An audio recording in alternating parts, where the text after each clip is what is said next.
Bulletin में सबसे पहले आपको बताएं, हुकूमत और अपोजिशन के राब्ते सामने आ गए हैं। वजीर खजाना इसहाक डार की सदर ममलिकत आरिफ अलवी से मुलाकात हुई है। ज़राए का बताना है कि मुलाकात में सियासी और इक्तसादी मामलात पर बातचीत हुई है। ज़राए का यह भी बताना है कि सूबाई असम्बलियाँ तहलील करने और इस्तीफे देने के मामलात पर भी गुफ्तगू की गई। मजीद तफसील हासिल करते हैं नुमाइंदा जियो न्यूज़ अशरफ मलखम से। अशरफ, मजीद किन मामलात पर गुफ्तगू हुई है इस मुलाकात में? जी, पिछले एक महीने के दौरान जो वज़ीर ख़ज़ाना इसहाक डार की सदर मुमलिकत आरिफ अलवी से तीसरी मुलाकात थी, जिसमें दोनों इशूज़ पर बातचीत की गई कि इस वक्त मुल्क जो माशी सूरत हाल है, इसमें अपोजिशन को तावन के लिए क्या क्या इकदाम सजेस्ट किए गए, हुकूमत की तरफ से उनसे तावन मांगा गया। साथ ही सियासी इस्तेहकाम लाने के लिए मुतअद्दिद फैसले चाहिए, उन पर भी सदर आरिफ अलवी से कहा गया अपना किरदार अदा करें, जिनमें खासतौर पर कहा गया कि PTI की तरफ से 2 असम्बलियाँ तहलील करने और सिंध और बलोचिस्तान की असम्बली से इस्तीफे देने का मामला, इससे सियासी इस्तेहकाम मुतासर होगा, जिसकी मुल्क को इस वक्त अशद जरूरत है। इसलिए सदर मुल्क अपना किरदार अदा करें और PTI की आदत से कहें कि मिल बैठकर मुज़ाकरात के जरिए एक लाहे अमल तय किया जा सकता है कि किस तरह की सूरत हाल में, जो मुआशी सूरत हाल में और सियासी सूरत हाल में किस तरह दोनों को चलना चाहिए अपोजिशन और हुकूमत को। इसके लिए हुकूमत खुले दिल से मुज़ाकरात करेगी PTI की क़यादत के साथ। इसके साथ साथ जो इक़्तिसादी एजेंडा था, इसमें 2 अहम मसले हैं इस वक्त जो हुकूमत पाकिस्तान को दरपेश है। एक है IMF के प्रोग्राम की में अमल दरामद के सिलसिले में जो मुश्किलात हैं, उसमें सूबों से कहा गया है खासतौर पे KP और पंजाब को कि वो मदद करें, तावन करें वफाकी हुकूमत के साथ, ताकि IMF के साथ जो कुछ ऐसे निकात हैं जिन पर अमल दरामद के लिए सूबाई हुकूमतों का तावन नागुज़ीर है, उस पर वो तावन करें। इसके साथ साथ एक अहम ज़राए के मुताबिक तजवीज़ रखी गई है कि मुल्क में तमाम मार्केटें जो पूरे मुल्क में शाम 6 बजे बंद करने से तवानाई की बचत होगी। उस सिलसिले में भी पंजाब और KP का तावन मांगा गया है। वो सबसे अहम एजेंडा था जिस पे जल्दी सदर आरिफ अलवी ने कहा है कि अपोजिशन से और PTI से रब्ता करके जवाब देंगे हुकूमत को। जी, तो इन मुलाकातों में कोई यकीन दहानी कराई गई है, कोई फैसले किए गए हैं, किसी बात पर इत्तेफाक किया गया? फैसलों करने का ख्याल शायद सदर पाकिस्तान के पास नहीं है। उन्होंने जो कहा है कि वो PTI की क़यादत से बात करेंगे, इस बात से इत्तफाक किया उन्होंने कि दोनों अपोजिशन और हुकूमत को मिलकर तावन करना चाहिए इस मौजूदा मुल्क की सूरत हाल है, इसमें इसको हैंडल करने के लिए। इसमें उन्होंने कहा कि PTI की क़यादत से बातचीत करके फिर वो दोबारा बताएंगे कि किस तरह से मुलाकात हो सकती है, नहीं हो सकती है, किन नुकात पर अपोजिशन हुकूमत के साथ बैठ कर मुज़ाकरात करेगी या नहीं करेगी। और इस तरह इक़्तिसादी तावन के मामले पर भी सदर पाकिस्तान ने उनको कहा कि जल्द वो राब्ता करके अपोजिशन से, खासतौर पर इमरान खान जो PTI के रहनुमा दोबारा रात बताएंगे हुकूमत को, या सदर की तरफ से पैगाम जाएगा वज़ीर ख़ज़ाना को, या एक और मुलाकात होगी कि PTI की तरफ से क्या कहा जा रहा है। तो कोई टाइमलाइन सेट की गई है? इसमें टाइमलाइन वाले तौर पर टाइमलाइन नहीं है, लेकिन ये कहा गया कि जितनी जल्दी मुमकिन हो सके, क्योंकि इस वक्त जो हालात हैं, खासतौर पर इक़्तिसादी हालात और सियासी हालात हैं, एक जो सियासी अदम इस्तेहकाम, उससे बड़ा मनफी मैसेज आ रहा है। जहाँ भी बैनुल अक़वामी सतह पर पाकिस्तान बात करता है, उससे सियासी अदम इस्तेहकाम की बात पहले की जाती है, फिर उसके बाद की बात शुरू होती है। इसलिए सबसे अहम जो है इस वक्त मुल्क में सियासी अदम इस्तेहकाम, और हमारी इतला के मुताबिक वज़ीर ख़ज़ाना इसहाक डार ने कहा कि जितनी जल्दी मुमकिन हो सके मुल्क में सियासी इस्तेहकाम लाने के लिए हुकूमत और अपोजिशन मिलकर बैठें और किसी नतीजे पर पहुंचें। जी, ठीक है, बहुत शुक्रिया अशरफ तफसील देने के लिए।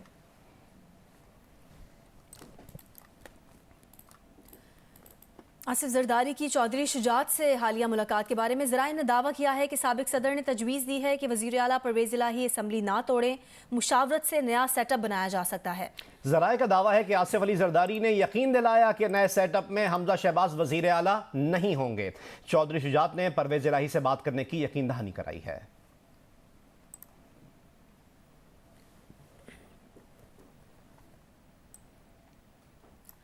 मौलाना फजलुर रहमान ने PTI की जानिब से हुकूमत और इत्तेहादी जमातों के लिए मुज़ाकरात की पेशकश पर तहफ़्फ़ुज़ात का इज़हार कर दिया। वज़ीर आज़म से मुलाकात में मुल्क की मौजूदा सियासी सूरत हाल पर बातचीत भी की। वज़ीर आज़म शहबाज शरीफ से मुलाकात में मौलाना फजलुर रहमान का कहना था कि PDM को कभी इमरान खान के साथ नहीं बैठना चाहिए, क्योंकि माजी में इमरान खान ने PDM के रहनुमाओं को ना सिर्फ चोर और लुटेरे कहा, बल्कि ये भी कहा था कि वो मौजूदा हुकूमत के साथ कभी भी बैठना पसंद नहीं करेंगे। एक दिन पहले PDM ने मौजूदा सियासी तातुल को तोड़ने के लिए इमरान खान से बातचीत पर आमादगी जाहिर की थी, लेकिन साथ ही PTI को कहा गया कि वो अपनी शराइत वापस लें और इमरान खान बजाते खुद इन मुज़ाकरात में शरीक हों।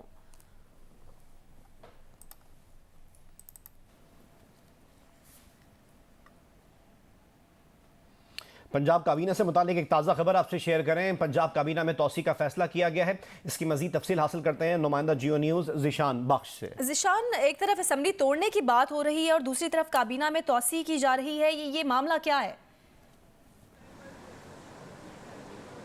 जी बिल्कुल, तहरीक इंसाफ के फैसलाबाद से ताल्लुक़ रखने वाले रुकन पंजाब असम्बली ख्याल कास्त्रो आज सूबाई वज़ीर की हैसियत से पंजाब काबीना का हिस्सा बनने जा रहे हैं और पंजाब काबीना का वो पहले भी हिस्सा रहे। आज गवर्नर हाउस में उनकी हल्फ बर्दारी की तकरीब होगी। वज़ीर आला पंजाब चौधरी परवेज़ इलाही इस तकरीब हल्फ बर्दारी में शरीक होंगे। गवर्नर पंजाब बलीगुर रहमान उनसे हल्फ लेंगे।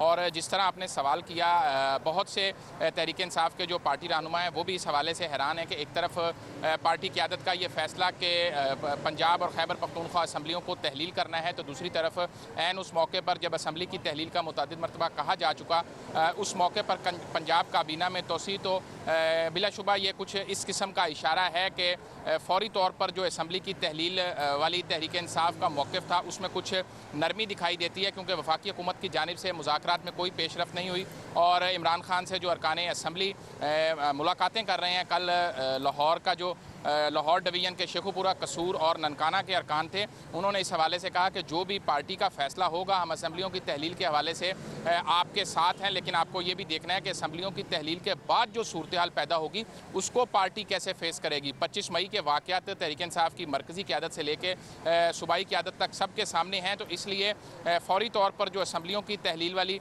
बात थी, अब ये दिखाई देता है कि पंजाब काबीना की जो ये तोसी का मरहला है, ये ज़रूर इस बात का इंदिया है कि जिस तरह से वज़ीर आला पंजाब चौधरी परवेज़ इलाही की जानिब से आखिरी मुलाकात में उनको ये कन्विंस किया गया कि प्रिंसिपली डिसाइडेड है, जब इमरान खान कहेंगे वो इस्तीफ़ा पंजाब असम्बली को तहलील कर देंगे। लेकिन अपडेट करने के लिए सहाफ़ी अरशद शरीफ कत्ल की फैक्ट फाइंडिंग रिपोर्ट की तफसीलात जियो न्यूज़ ने हासिल कर ली हैं। इस रिपोर्ट के मुताबिक अरशद शरीफ के कत्ल से मुतालिक प्रेस कॉन्फ्रेंस पर फैसल वाडा से 15 नवंबर को राब्ता किया गया। मजीद क्या है इस फैक्ट फाइंडिंग रिपोर्ट में? नुमाइंदा जियो न्यूज़ मरियम नवाज हमारे साथ मौजूद हैं, उनसे जानेंगे। मरियम, बताइए। जी, ये अरशद शरीफ के कत्ल से मुतालिक फैक्ट फाइंडिंग कमेटी की रिपोर्ट है जो सुप्रीम कोर्ट में पेश की गई है और उसके बाद वो मंजर आम पर भी आ गई है। और इस रिपोर्ट के मुताबिक फैसल वाउडा की प्रेस कॉन्फ्रेंस के बाद जब उनसे रब्ता किया गया तो उन्होंने जो उनको सवालात भेजे गए थे उनके उन्होंने कोई जवाबात नहीं दिए। इसके अलावा फैक्ट फाइंडिंग रिपोर्ट में अरशद शरीफ के कत्ल का मुकदमा FIA में इंसदाद दहशतगर्दी विंग में दर्ज करने की सिफारिश की गई है। रिपोर्ट के मुताबिक अरशद शरीफ पर तशद्दुद के ठोस शवाहिद नहीं मिल सके। पाकिस्तान और कीनिया के पोस्टमार्टम रिपोर्ट में तजाद है। कीनिया की पोस्टमार्टम रिपोर्ट के मुताबिक अरशद शरीफ का नाखून DNA के लिए लिया गया था। कीनियन हुकाम ने नहीं बताया कि कितने नाखून बतौर सैंपल लिए गए थे। पाकिस्तानी डॉक्टर्स ने जब पोस्टमार्टम किया तो उस रिपोर्ट के मुताबिक अरशद शरीफ पर तशद्दुद के खदशात को तक़वियत मिलती है। पाकिस्तानी पोस्टमार्टम रिपोर्ट के मुताबिक अरशद शरीफ के बाएं हाथ की उंगलियों के 4 नाखून नहीं थे। ये बात इससे पहले भी जिम्स की जो रिपोर्ट थी वो मंजर आम में जो है वो आ चुकी है। इसके अलावा फैक्ट फाइंडिंग रिपोर्ट का ज्यादातर हिस्सा जो है वो लोगों के लिए गए इंटरव्यूज पर मुश्तमिल है। इसमें पाकिस्तानी मिशन जो दुबई में है उसके अफसरान के बयानात भी रिपोर्ट का हिस्सा है। रिपोर्ट में कहा गया है कि 1 दर्जन के करीब अहम किरदार अरशद शरीफ से मुस्तकिल राब्ते में थे। ये किरदार पाकिस्तान, दुबई, कीनिया में मकतूल के साथ राब्ते में थे और खानदान और दोस्तों के मुताबिक अरशद शरीफ को कत्ल की धमकियां दी गई थी, लेकिन ये धमकियां कौन दे रहा था इससे मुताबिक कोई सबूत नहीं मिल सके। अरशद शरीफ पर पाकिस्तान में 16 मुकदमा दर्ज किए गए। कमेटी को सिर्फ 9 मुकदमा की कॉपियां फराहम की गई। कमेटी ने इस्लामाबाद, बलूचिस्तान, सिंध के IGs को भी खतूत लिखे। FIR के मुद्दईयान को भी पेश करने के लिए खतूत लिखे गए। सिर्फ 3 मुद्दईयान कमेटी के सामने पेश हुए। अरशद शरीफ पर रवां साल 19 मई को एक ही दिन में 3 मुकदमा दर्ज हुए थे।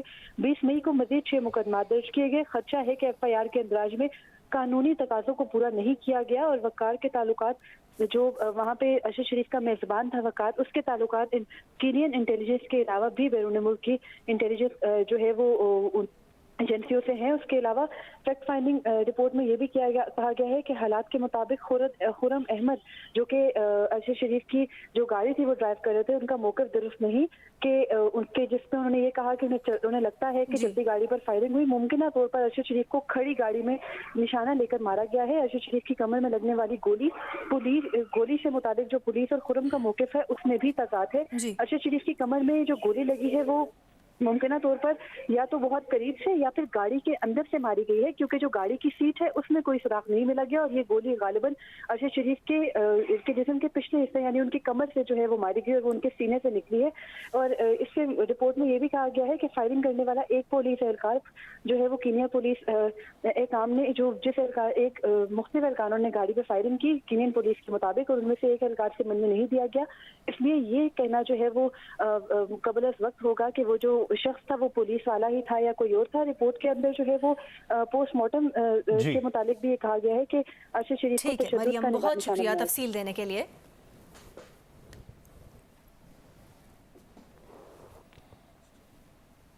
कराची के इलाके बल्दिया टाउन में बच्चे के मुबैना अगवा के मामले में नया मोड़ सामने आ गया है। पुलिस का बताना है कि खातून के यहाँ कभी बच्ची की पैदाइश ही नहीं हुई। खातून अपनी सहेली की बच्ची को घर लाई थी। मजीद तफसील हासिल करते हैं नुमाइंदा जियो न्यूज़ तलहा हाशमी से। तलहा, पहले रिपोर्ट हो रहा था कि 11 रोज़ की बच्ची को मुबैना तौर पर अगवा किया गया है और अब ये बात सामने आ रही है कि खातून के यहाँ कभी बच्ची की पैदाइश ही नहीं हुई, तो मामला क्या है ये?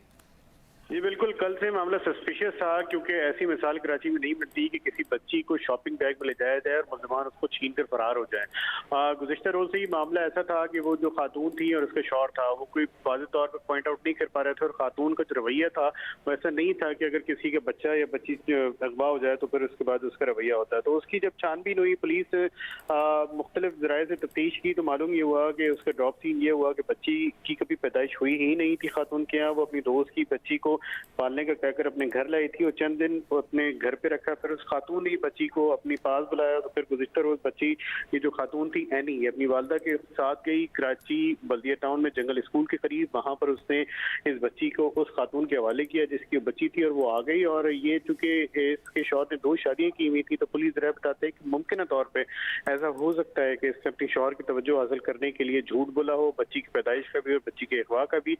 इसकी जो वालदा है एनी की, उसका बयान पुलिस ने हासिल कर लिया है और पुलिस उस बच्ची के घर पे गई है जहां पर उस बच्ची को दिया था, ताकि उसको वेरीफाई कर ले कि वो बच्ची सही है। जी ठीक है तलहा, बहुत शुक्रिया तफसील देने के लिए।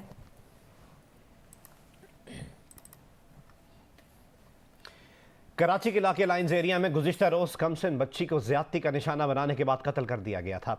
इस वाक़े की तहकीकात में अब तक क्या पेशरफ्त हुई है, ये बता रहे हैं नुमाइंदा जियो न्यूज़ अब्दुल वली। जी, कल ये दिल खराश वाक़या जो है वो कराची के इलाके जैकब लाइन में पेश आया और इस वक्त मैं उनके घर के बाहर ही मौजूद हूँ। बच्ची के वालिद ने जब पुलिस को बयान करवाया तो उनका ये कहना था कि वो कल अपने जॉब पर गए थे, सरकारी मुलाजिम है, ताम जब वो अपने ड्यूटी से दोबारा वापस घर आए तो उनकी जो कम उम्र बच्ची है उनकी लाश जो है वो घर में मौजूद थी। ताहम उस टाइम जो बच्ची के चाचा है वो भी मौके पर ही मौजूद थे। ताहम जब हॉस्पिटल ले जाया गया बच्ची को तो उसके बाद पोस्टमार्टम में ये तस्दीक हुई कि बच्ची को जो है वो ज़्यादती के बाद ही कत्ल किया गया है। बच्ची के वालिद ने मुकदमा भी अपने जो भाई है उनके अगेंस्ट करवाया है कि उनके भाई इस वाक़े में मुलव्वस है और उनकी बेटी को उनके चाचा ने ही कत्ल किया है। FIR जो है वो पुलिस की जानिब से दर्ज कर दी गई है और जो बच्ची के चाचा है वो इस वक्त मौके से फ़रार हो चुके हैं। पाकिस्तान और इंग्लैंड के दरमियान दूसरे टेस्ट के लिए मुल्तान स्टेडियम में तैयारियां आखिरी मरहले में दाखिल हो गई हैं। तफसीलात बताएंगे मुल्तान में मौजूद जियो न्यूज़ के नुमाइंदे अतीकुर रहमान।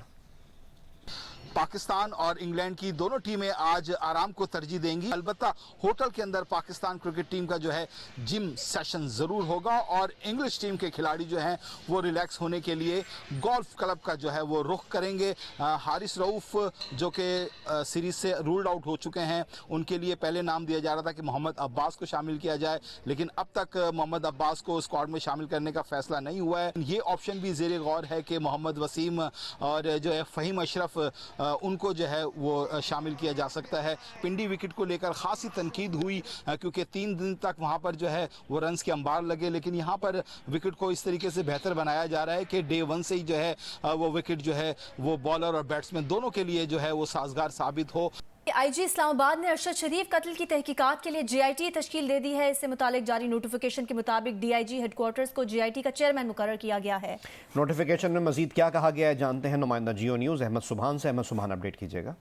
जी बिल्कुल, गुज़िश्ता शाम थाना रमना में FIR नंबर 987 दर्ज की गई थी जो कि अरशद शरीफ के कत्ल की तहकीकात करेगी और इसके हवाले से आप JIT IG इस्लामाबाद ने तश्कील दे दी है, जिसमें जो DIG हेडक्वार्टर हैं उनको चेयरमैन मुकर्रर किया गया, जबकि SP सदर SHO रमना और तफ्तीशी अफसर इसके मेंबरान होंगे। एक 5वां रुकन भी कोई भी पुलिस ऑफिसर IG इस्लामाबाद खुद से नॉमिनेट कर सकते हैं, जो कि इसका मेंबर रहेगा। और इस JIT को ये इख्तियार दिया गया है कि वो तमाम तर इस वाक़े की तहकीकात करके तो IG इस्लामाबाद को ये रिपोर्ट पेश करेगी।